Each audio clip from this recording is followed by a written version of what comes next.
So here we have the Audi Q3 on a 66 plate. I'm going to start off by showing you inside the boot, and then we'll hop in and run through some controls on the inside from there. So the tailgate on this car will open electronically. You can do that from the key or from the tailgate itself. As we approach the back of the car, you'll see that we've got reversing sensors, plenty of boot space as well, along with that 60/40 split folding rear seat should you wish to increase this space even further. Okay, now that we're inside the car, we're going to start with the dials. On the left-hand side, we have the rev counter and coolant temperature gauge, and on the right-hand side, the speedometer and fuel gauge. In the middle, you can see the total miles of the car. They are 29,186. The information displayed above that can be changed using buttons on the steering wheel. There are various bits of trip computer and fuel economy information. There are other menus available as well, of course. So you have audio, telephone, and a navigation menu as well. If we back out to the steering wheel, on the left-hand side are the buttons I was using a second ago. We have stereo and phone controls over on the right-hand side, and then cruise control underneath here.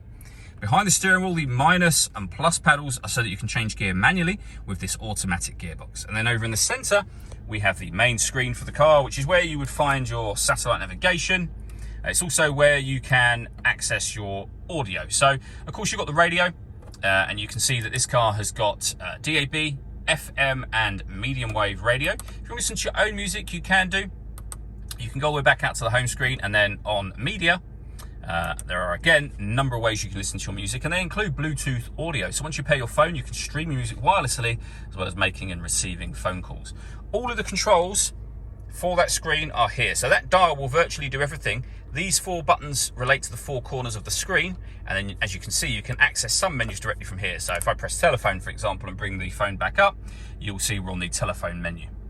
So working our way down, we have the main volume for the stereo, the buttons I went through just a moment ago, 2 SD memory card inputs, the CD player for the car, and then below that, the dual zone climate control. So you can adjust the passenger temperature, the driver temperature, you can increase and decrease the fan speed, you can determine where you'd like the air to be distributed once it enters the vehicle. The air conditioning is on at the minute, so off, and then back on again. Or you can hit auto. When you do that, the car will take control of the direction of the air and the fan speed, which you can hear it doing. You can override that whenever you wish to. You'll see auto has now gone off. Just above that, we can turn off the parking sensors. We can turn off the traction control. We can turn off the stop and start. This vehicle is designed to cut out when it's stationary in traffic to save you fuel. That system is off when that light shows. And drive select will change the driving setup of the car from comfort to auto, so it will decide for you, to dynamic, which is a bit sportier, efficiency, and then back around to the beginning again. And then finally, we have the gear lever for the fully automatic gearbox. All that leaves me to say is thank you for taking the time to watch this video. If you'd like to come and see the car in person and have a test drive, please feel free to call any of our MJA sites. We'd love to hear from you soon.